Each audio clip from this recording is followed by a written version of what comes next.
Hi, I'm Tiffany. Welcome to Towering TBR. I have been on a hot streak with my reading lately.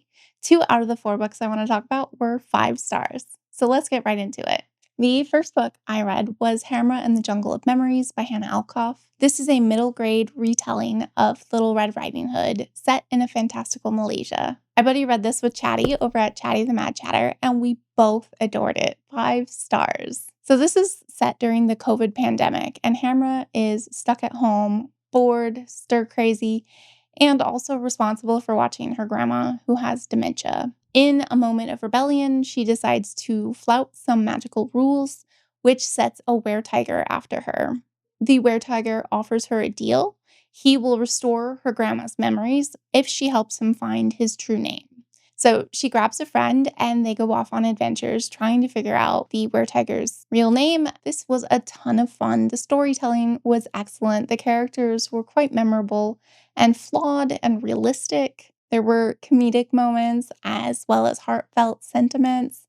And this was just a phenomenal book. I have read her other middle grade book, The Girl and the Ghost, and I gave that 5 stars as well. So I think Hanna Alkaf is just an amazing writer. And if you've read anything else by her, let me know in the comments because I definitely want to pick up more of her stuff. The next 5 star was The Stone Sky by N.K. Jemisin. This is the third book in the Broken Earth trilogy, and it was fantastic. First book, 5 stars. Second book, 4 stars. It got a little bit slower in the pace, so not quite as good. But the ending, the third book, 5 stars. It was so, so good.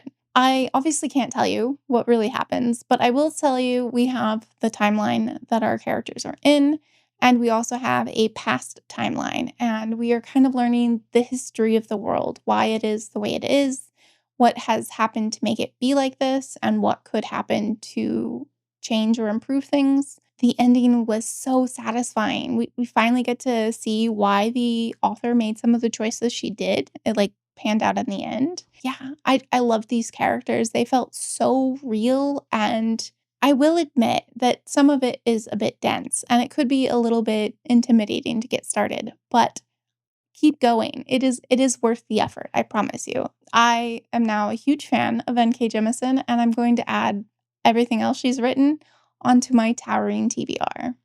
She said the thing. She said the thing. So I knew that looking for another 5 star was probably not going to pan out. So I decided to go a completely different direction, and I picked up Nothing to See Here by Kevin Wilson. This was supposed to be laugh out loud funny. And let me just adjust your expectations. It's not laugh out loud funny. It's not even funny. But it's not a bad book either. So we are following Lillian. Her life is kind of a mess. She hasn't really done anything with it.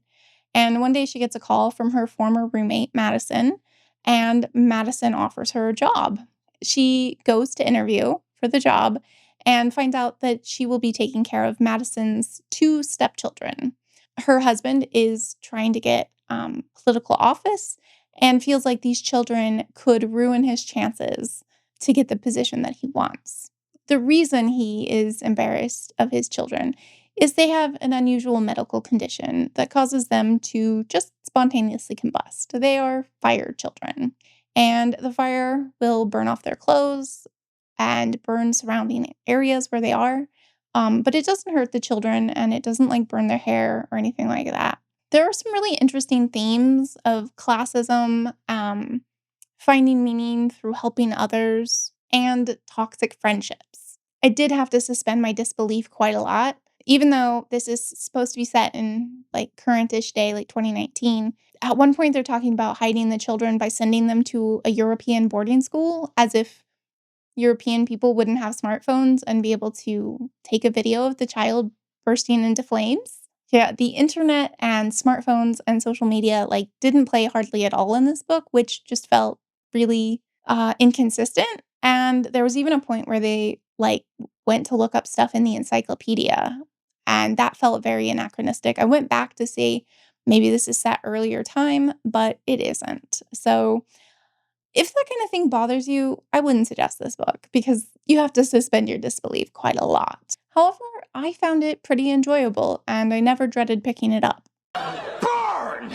Since I was not getting the humor that I expected from that book, I decided to pick up The Color of Magic by Terry Pratchett. This is his first book in the Discworld series. I think there are 40 something books in that series, and I've read one other one. I've read Going Postal, and I thought that was pretty good. A lot of Discworld experts say not to start with the first one because, with it being his first book, it is not his best written book, and that his writing definitely evolves over the time. But I really wanted to get some of the world building. I did kind of go in with low expectations, and I really enjoyed this book. So, the world building is that Discworld is a disc on top of four giant elephants, which are balanced on top of a giant turtle called the Great Atuan. And it's just basically a lot of satire of fantastical tropes.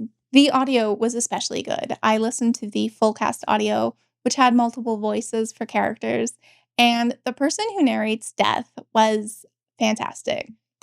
Just awesome.